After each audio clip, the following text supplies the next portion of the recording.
দ্বিতীয় ম্যাচে টসে জিতে ফিল্ডিং নেয় পাকিস্তান, তবে শুরু থেকেই ব্যাটিং বিপর্যয়ে পড়ে বাংলাদেশ। ইনিংসের দ্বিতীয় ওভারে 3 রানে ফেরেন নাইম শেখ। এরপর লিটন হৃদয়, পারভেজ খুব দ্রুতই ফেরেন সাজঘরে। পাওয়ার প্লের মধ্যে বাংলাদেশের রান মাত্র 29। ততক্ষণে 4 উইকেট হারিয়ে চাপে পড়ে যায় বাংলাদেশ দল।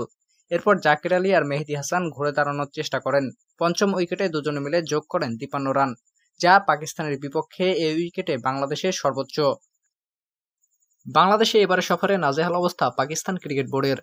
1992 সালে বিশ্বকাপ জয়ী দলটি 3 ম্যাচে টি-20 সিরিজ খেলতে এসে চরম বিপাকে পড়েছে দলটি। সিরিজের প্রথম ম্যাচে 19.3 ওভারে 110 রানে অল উইকেট হয়ে ম্যাচ হারে 7 উইকেটে। আজ মঙ্গলবার মিরপুর শেরেবাংলা জাতীয় ক্রিকেট স্টেডিয়ামে দ্বিতীয় ম্যাচে 120 বলে 134 রানে সহজ টার্গেট তাড়া করতে নেমে চরম ব্যাটিং বিপর্যয়ে পড়ে আগা সালমানের নেতৃত্বাধীন পাকিস্তান। এদিন স্কোরবোর্ডে মাত্র 15 রান জমা করতেই পাকিস্তান হারায় প্রথম সারির 5 ব্যাটসম্যানের উইকেট। আন্তর্জাতিক টি-20তে বাংলাদেশ সবচেয়ে কম রানে প্রতিপক্ষের 5 উইকেট তুলে নিল আজ। পাকিস্তানও এই সংস্করণে এর আগে এত কম রানে 5 উইকেট হারায়নি। পাকিস্তানের আগের রেকর্ড ছিল 16 রানে 5 উইকেট, সেটা গত বছর অস্ট্রেলিয়ার বিপক্ষে। অন্যদিকে বাংলাদেশ এর আগে 2021 সালে পাপুয়া নিউগিনির বিপক্ষে 24 রানে 5 উইকেট শিকার করেছিল। বাংলা নিউজ লাইভ, রিফাত সরকার।